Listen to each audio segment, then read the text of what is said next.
Messieurs, dames, que signifie le charlatanisme de défense et de sécurité? Les sorties récentes des généraux Moudi et Toumba du Niger m'ont amené à chercher à savoir davantage sur ce qui est le charlatanisme sécuritaire ou encore de l'escroquerie en défense et sécurité d'un ou d'un ensemble de pays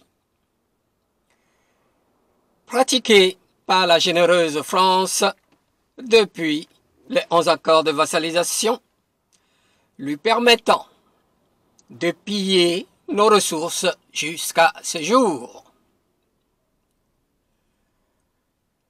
Ayant pris soin d'infiltrer tous nos services stratégiques, nos superstructures et surtout d'affaiblir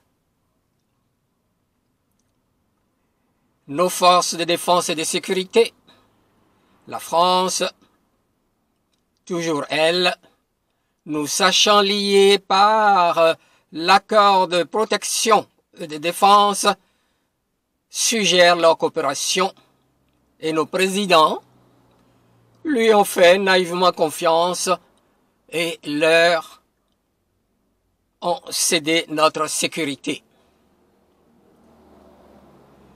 C'est le premier niveau de sous-traitance.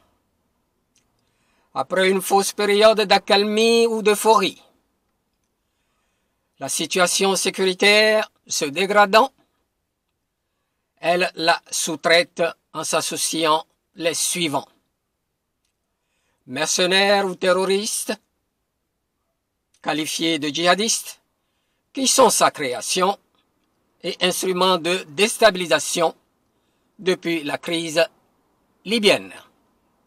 Puis, deuxième niveau,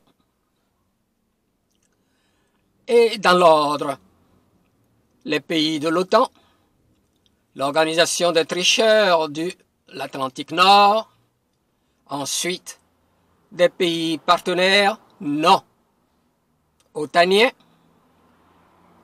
tout cela de Serval à Takuba, de triste mémoire. Pour finir, troisième niveau, des pays voisins, tels que l'Algérie de Tebboune, la Mauritanie, le Bénin de Patrice Talon, la Côte d'Ivoire d'Alassane Dramane Ouattara, le Ghana de Nana Akufo-Addo, le Nigeria de Tinubu, Monrovia, Guinée-Conakry, Sénégal, sous la houlette de la DGSE, service secret, pour des actions ciblées d'assassinat, de déstabilisation et de sabotage économique des États du Sahel, en attendant de revenir dans une dizaine d'années, nous recoloniser. Dixit, Général François Lecointre, en avril 2024. Chers internautes, ce topo ou mode opératoire se répète ailleurs: Soudan, Somalie, bassin du Tchad, du Congo au Rwanda jusqu'au Mozambique dans l'océan Indien. Le but prémédité étant de semer le chaos, c'est-à-dire le désordre dans nos enclos territoriaux, pendant que se poursuit le pillage de nos ressources, l'or, le pétrole, coltan, cobalt, cuivre, uranium, etc. de notre sous-sol. Tout ceci étant notre réalité depuis 65 ans. Que faire? Passer de la sous-traitance de la défense et de sécurité, ou charlatanisme sécuritaire, à celle assumée par nos États eux-mêmes. Et c'est ce que fait la Confédération sahélienne, Mali, Burkina Faso, Niger. Alors, en priorité, nous approprier notre défense et sécurité en partenariat stratégique avec d'autres pays disposant de technologies et savoir-faire dont nous sommes dépourvus pour le moment. La politique de défense et de sécurité doit mettre en son centre de gravité les intérêts vitaux de nos populations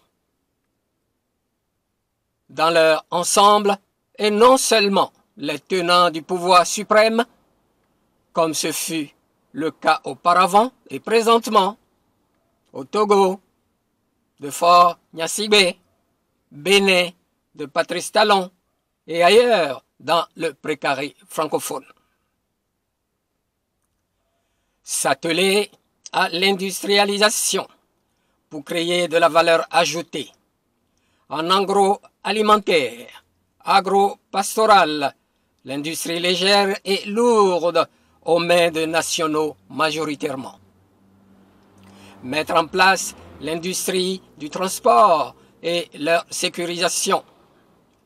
Développer des modèles transfrontières ou transfrontalières de contrôle sans encombre pour la circulation des personnes et des biens intra-confédération.